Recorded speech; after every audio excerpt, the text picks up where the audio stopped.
Hello everyone and welcome back to another episode of Making My Brother Play Otome Games. I'm Kaylin. I'm Nathan. And we're playing Cinderella Phenomenon. Last time we just came to the Marchen, the place for people with fairy tale curses. And we were just kind of getting an explanation of the situation that our main character has found herself in with the curse. And we're asking them some questions. And we're apparently talking to a dessert. Yes, parfait. Delicious parfait. Delicious parfait. Some berries and ice cream and... But what else is in parfait? Apparently that's the name of... this fairy. Yeah. This fairy here. Yep, her name is Parfait. Oh, I'll give you the controls here. Here you go. I don't even remember. What else would we like to know? I don't know. I don't even remember. I feel like I asked one of these already. No, they would have disappeared if you had asked them. So, well, we need to get all the info out of this. Sure. Because I have no idea what's going on, really. So, why in the world are you two working together? Because we thought fairies and witches hated each other. Yeah. To answer that, we'll have to give you a bit of a history lesson. Oh boy. Gotta love history. Now this is going to be a long one. Oh, I've got this. Once upon a time, in a kingdom far, far away, there were two crystals. Dramatics aside, there is one crystal in the kingdom called the Crystallum Lucis. It's powered by happiness and love. The other is the Crystallum Tenebrarum, powered by fear and anger. The strongest of the witches is the Tenebrarum Bearer. The strongest of the fairies is the Lucius Bearer. Parfait is the Lucius Bearer. I take in Parfait's frail and sickly appearance. She is the strongest fairy. The Great War greatly damaged me. My powers are a fraction of what they used to be. And with no child, I have no successor to my burden. What does a bearer do? The bearers regulate the energy of the crystals and keep the balance between darkness and light. For centuries, the fairies and witches lived in harmony with the humans of the kingdom. Until a certain human decided to be a pest. Who was he? I knew him as Hans Gabriel Grimm. He wrote the fairy tales, the plural. And he started the feud between the witches and the fairies in the process. How could a single person have so much power? It was the power of his words. In Grimm's stories, the witches were always evil. The humans naturally grew to fear and hate them. They began to hunt them. Didn't the witches fight back? We weren't allowed to use our powers to cause harm. Or we aren't allowed. But that all changed when the Tenebrarum Bearer decided revenge was more important than our promise. The witches took over the kingdom. They created the fairy tale curse to spread even more sadness and anger, to fill the human heart with negative emotions. All to fuel the power of the Tenebrarum. The delicate balance of harmony between the crystals was broken. The witches and the Tenebrarum grew far stronger than they were ever meant to be. The dark side of the force was too strong. We had no choice but to fight. And then the Great War happened. The Tenebrarum Bearer was eventually defeated. The Great War was ended with the help of an unexpected ally, but many lives were lost. The good witches suffered horribly. We still have to stay hidden in hopes of having any kind of peace. Are you trying to make me believe that there are good witches? The Tenebrarum can poison a heart and mind into darkness and cruelty. The witches put themselves at risk in working with the Tenebrarum and maintaining harmony. Some, inevitably, are corrupted. Many good witches were corrupted during the war. Most remain that way. Many do not believe it, but witches can be just as kind as fairies. And yet it wasn't a fairy that cursed me. I've done good by cursing you, princess. You'll thank me when you've broken it. Dolora was not corrupted by the Tenebrarum. She's as good as they come. Hopefully you'll come to see that for yourself. I doubt it. Apart from my own inherent goodness, Parfait and I are working together because we have a common goal. Which is? To restore the balance between darkness and light. What else would you like to know? Why me? Seriously? You're going to ask that? I wouldn't have asked if I knew the answer. You have such a temper on you. Very well, this one's got a simple answer. It's because you're a cold-hearted, cruel, wicked princess who deserves to be punished. Ouch. Delora, a curse is the only way to force you to change your horrid ways. Delora, you could have put that more nicely. I'm pretty sure I was already being nice. Change? Why do I need to change? Are you completely unaware of how heartless you are to other people? The Apparently. coldness you show to your stepfamily and your father? The way you treat Princess Emmeline. Why would they need to be treated any differently? You need to prove that you have some goodness in you, Princess. Some smidge of kindness. Why? People only show you kindness when they want something from you. The instant they get what they want, they'll just throw you away. Well then. Three good deeds and I get my life back. That's not entirely true. No. Some people are more than happy to hang on to you in hopes of getting something else out of you, too. Wow. I mean, that is a cynical but sometimes a realistic way of looking at things. Yeah. Yeah. Especially if you got that next door neighbor who's got all the good stuff. You know, the chainsaw. Can I borrow this? Power tools. The lawnmower. Yeah. I mean, why get your own when you can borrow someone else's? It's perfectly good. So it's good to have a next door neighbor who's got everything. Yeah. And, you know, a cold beer and a dinner later, you've got everything you need.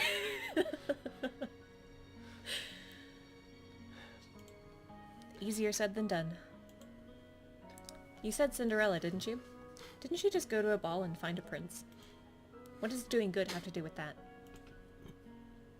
Going to a ball, finding a prince, it's all so old-fashioned. No fun in that. Cinderella is a girl with a pure heart. She's always willing to help others, even when they are cruel to her. Yep. Yep. That's pretty much the definition of her. Yep. A lot of Disney princess stories. Anyway, I've brought some clothes for you. I'll leave them on the table. We'll be waiting outside. There are some people I'd like you to meet. And off they go. I cannot believe this. I look down at my neatly bandaged feet. I have to admit that while sore, they are nowhere near as painful as they had been 2 days before. Here's some salve I made for you. It'll help with the pain. Why would she even care? I was the reason she lost her job at the palace. Oh, she probably doesn't remember me as the princess. But still, she has no reason to do such things for me. Because she's nice? Because she's a nice person. I ignore the salve for the time being and gingerly stand up, testing my feet for pain. The injury is definitely healing. I slowly walk over to the table and change into the clothes that have been left there. The dress is nowhere near as luxurious as the ones that I wear in the palace, but still it is far improved from my rags. All my life I've never had to lift a finger. And now... You're gonna have to lift a finger. I will not let them see how much they've rattled me. I refuse to break. Just watch me. I will free myself from this curse. What if So we determined. Don't do it nicely? Yeah, you better do it nicely. Are we actually going to be free? What is this place? There are several people in the room chatting amiably with each other. I noticed the girl that had left me the salve by the counter, serving drinks. But as soon as the people in the room notice me, the room falls into immediate silence. Awkward. Well, look what we have here, the Ice Princess herself. Huh? They knew who I am? I didn't think it was true. Oh, That's you. cursed for her cold-heartedness. As to be expected. You remember who I am and yet you still treat me like this? Well, you aren't really a princess anymore, are you? You're one of us now, girl. Everyone, please, you shouldn't be treating a newcomer like this.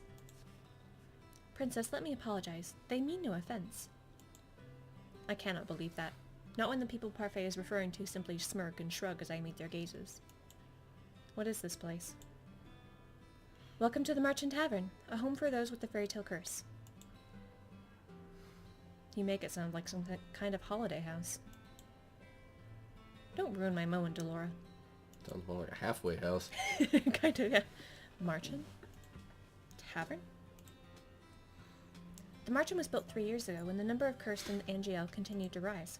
The goal is to gather those affected so they might help each other break their curse. Of course, I am also here to provide help as necessary. Only the cursed and those allied with our cause can stay here. The evil and the wicked can never find this place. Most of the people here are cursed? How come these people remember who I am? The cursed are not affected by the conditions of someone else's curse. Your condition is simple. Everyone has forgotten you are the crown princess. But because these people here are cursed, they still remember your title. It goes without saying that fairies and witches are also not affected. Come, princess. Let me introduce you to the few boarders we have at the Marchen. Parfait beckons the servant girl over.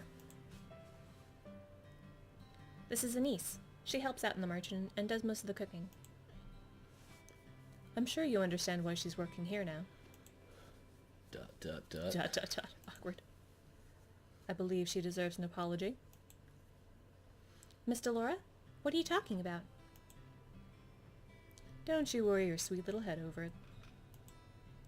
You don't remember what this ice princess did to you. Huh? I have nothing to apologize for. Clumsiness does not befit a palace maid. I only did what was necessary.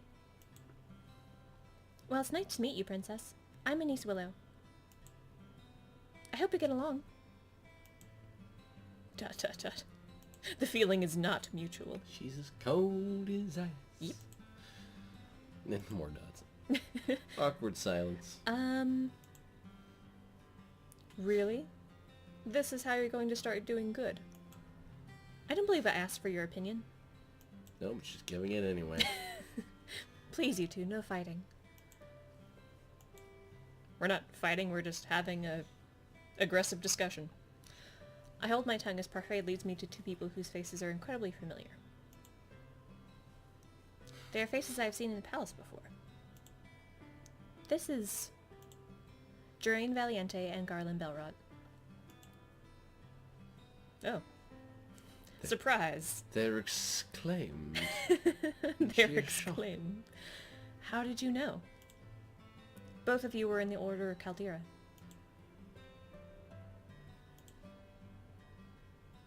That's right. They were two of Sir Alcaster's best knights. It was a big surprise when they both left a year ago. I only found out recently that it was because they acted against Sir Alcaster's orders. They were stripped of their titles and dishonorably discharged from service. What are you two doing here? We help the fairies. They and Anise are exceptions and are allowed in this tavern without the curse. Jurain and Garland lend us... I was going to say Garland. That's the wrong thing. Jurain and Garland lend us their strength to help protect the Marchen. Protect? From the witches. They do anything to make sure their curses remain unbroken. And what about you? I'm an exception. Also, I'm good. You keep forgetting the good part. Remember, not all witches are evil. Your curse is a test. A test? Originally, the wicked were cursed so that they could learn to change. Their curses were meant to teach them a lesson. I'm hoping your curse will teach you a lesson too, Ice Princess. I really am only trying to help you. I don't need you to show me how to change. I just want my life back. Well, to do that, you'll have to break your curse. Try and make some friends, Princess. They might be able to help you break your curse. Oh, I'd love to hang around and watch the princess try to be friendly. We have work to do, Delora. Fine. Try not to make any more enemies, Princess. We're good at that. Got that covered. We got this handled. The instant Parfait and Delora leave the room, the temperature drops several degrees. Now that I'm alone, I feel the cold stares return. Disgust. Contempt. As if I'm the reason they're cursed and have to take refuge in the Marchen in the first place. Probably not, but... No. Make friends? All I've ever had are my dolls. I've never needed friends. I will break this curse on my own. I was told it was rude to stare. One man suddenly stands up, the anger apparent on his face. His hands clench and unclench into fists as he glares at me pointedly. Jurian and Garland place themselves in front of me, shielding me from the man. You know the rules. What happened in the past stays in the past. And no one is allowed to harm anyone else in the Marchen. If you cannot comply, you are no longer welcome here.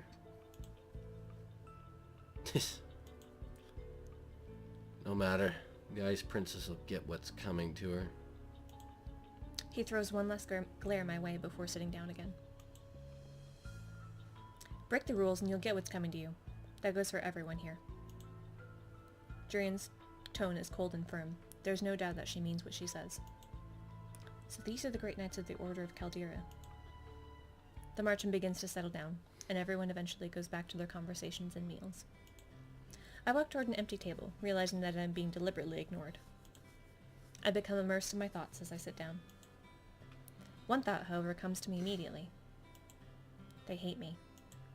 They hate me somehow, when I've only ever left the palace twice in my life. How'd this happen? The only people who treated me with any respect were Anise, Jurian, and Garland. Is it because they cannot remember who I am? Maybe being in the Marchen is not such a good idea. I doubt anyone here wants to help me break my curse. They'd probably rather see me suffer under its weight. 3 good deeds? How am I supposed to complete 3 when I do not even know if I can accomplish 1?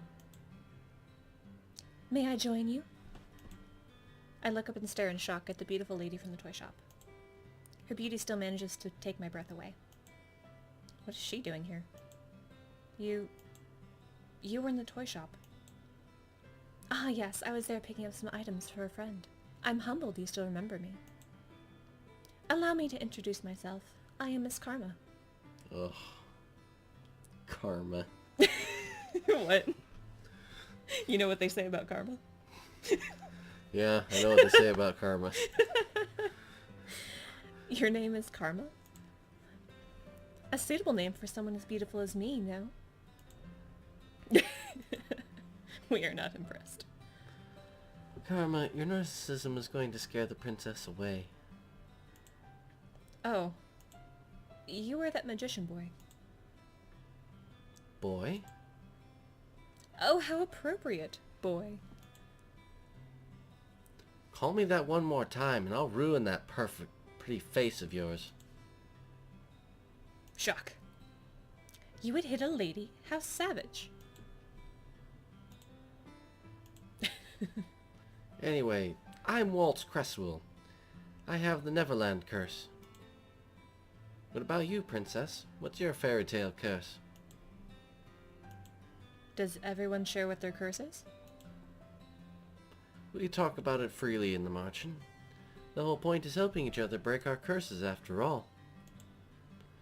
Hard to do that if we keep our fairy tales quiet. He pauses and narrows his eyes slightly. Well, some people keep their fairy tales a secret. Such as? He eyes Karma briefly, cocking an eyebrow. The smile never leaves Karma's face. Has anyone managed to break their curse? I've been told a few have. A few? That's not very reassuring. Well, at least the curses can be broken. I cannot particularly say that reassures me either. What ails you, darling? Is it your curse? You can talk to us about it. Tell us what it is. Cinderella. Oh goodness. Cinderella. That explains the nature of your curse. Only it's been reversed, hasn't it? Riches to rags. That's one way of putting it. Karma, you're not helping. You really are better off ignoring him, princess. He mostly speaks nonsense. Dot, dot, dot. He?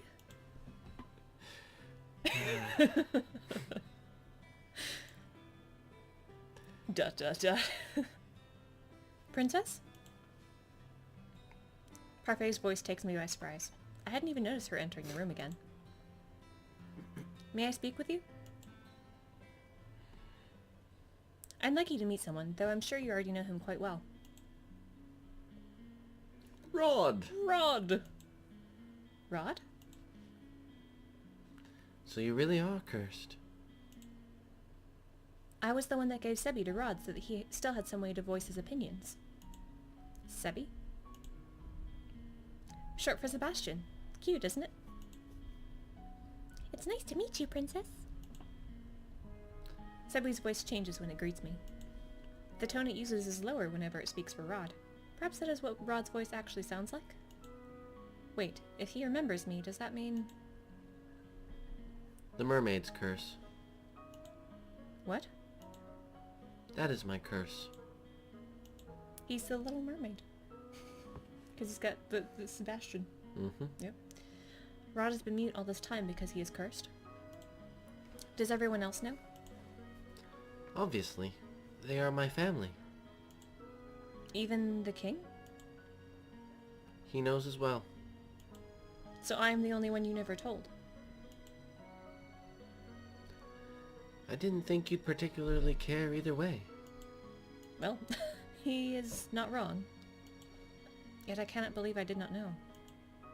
I was left out once again. What are you doing here? I have been trying to help Rod with his curse. That is why he comes to the Marchen from time to time. But I don't even want... Anyway, I only came here today to confirm that you were truly cursed. I wanted to see it with my own eyes. It was a big surprise when I woke up one day and you weren't in the palace. Even bigger surprise when I found out no one remembered you. It's been days since I was cursed. I wonder, how are things in the palace? Livelier. Happier. Happier? I've never seen my family happier than they are now. Ouch. I'd say it's good. It's a good thing you aren't a princess anymore. I'd always thought Rod didn't really care about me regardless, but this is the truth? So this is how you truly feel, or just nuts? And we're Ice Princess, so we're gonna let him have it. So I have to be cursed for you to open up about how you truly feel. The only reason I didn't say anything earlier was because Emmeline didn't want me to.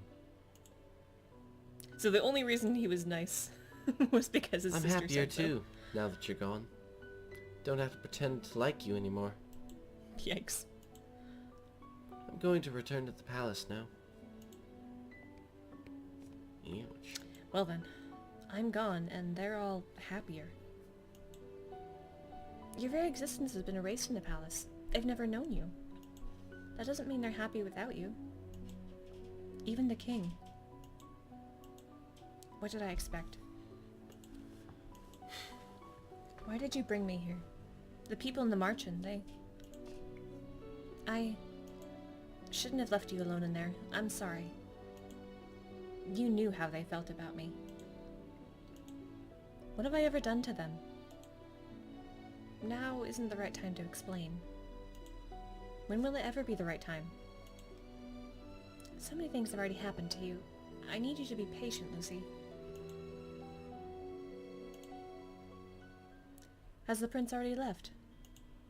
Yes, he has. Princess, we'll talk about this later. For now, you must focus on breaking your curse. Did I miss something? No. Right. Maybe the fairy is right. I don't think I'm ready to find out how I made so many people hate me. Well, Parfait, I think it's time we get down to business. What should we do with her? What are you talking about now? You, of course. You've got nowhere to go, right? She is right. I think back to the days I spent on the streets and shiver. I will do anything so long as I don't have to go back there. The princess can stay at the Marchen with me and the rest of my boarders. Shock. I'd almost forgotten what hope felt like. But you'll have to work in exchange for a room. I celebrated too soon. What? Magic has its limitations, just like anything else. Money doesn't appear out of thin air, not even for a fairy. The Marchen doesn't attract many customers, since only the cursed and a few others can enter. I sell my potions here and there, but I have several hungry mouths to feed, and my funds are tight. I thought fairies lived in luxury. Parfait, are you broke? Oh. Ouch. Even the Ice Princess could tell. And yet you still take people in? That's always been how Parfait operates. She's good-natured to a fault. I'm told suffocating beneath my debt will be what kills me. Why didn't you just leave? I assume you make enough to take care of yourself. Leave someone who's in need of help? I could never. And that, princess, is how goodness works. How goodness works?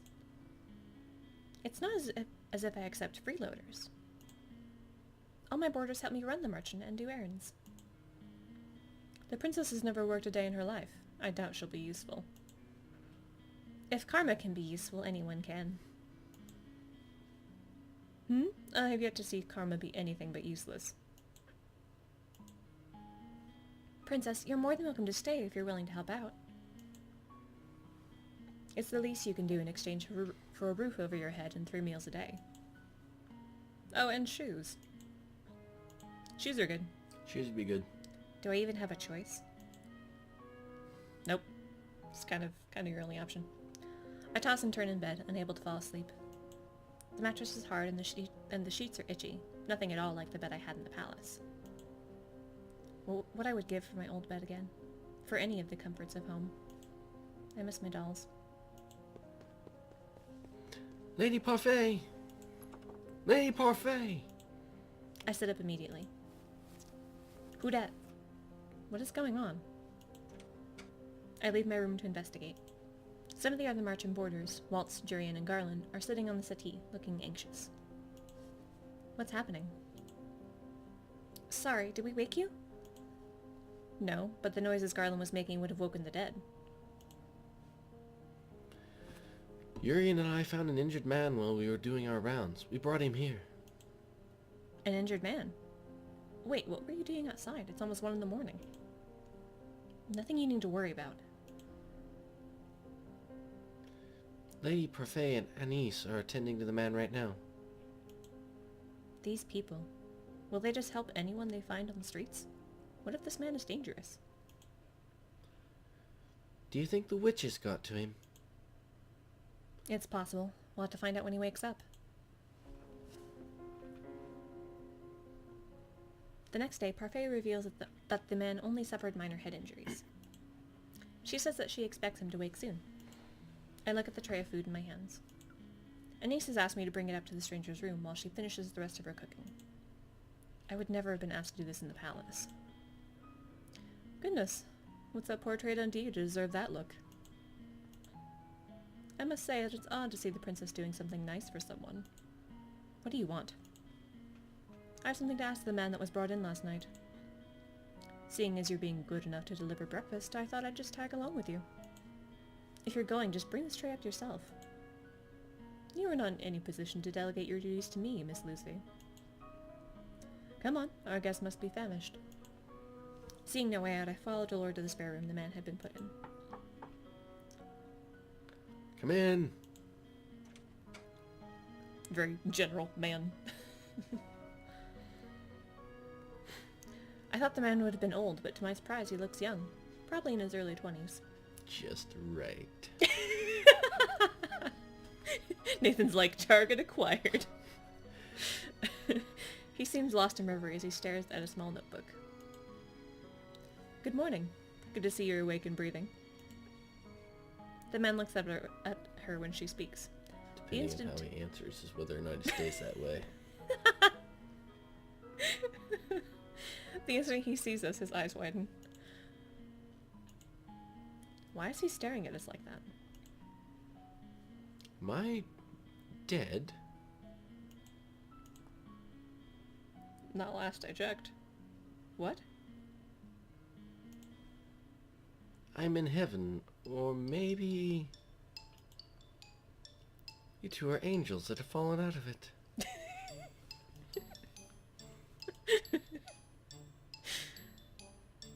I see. What can a humble gentleman like myself do for you lovely ladies?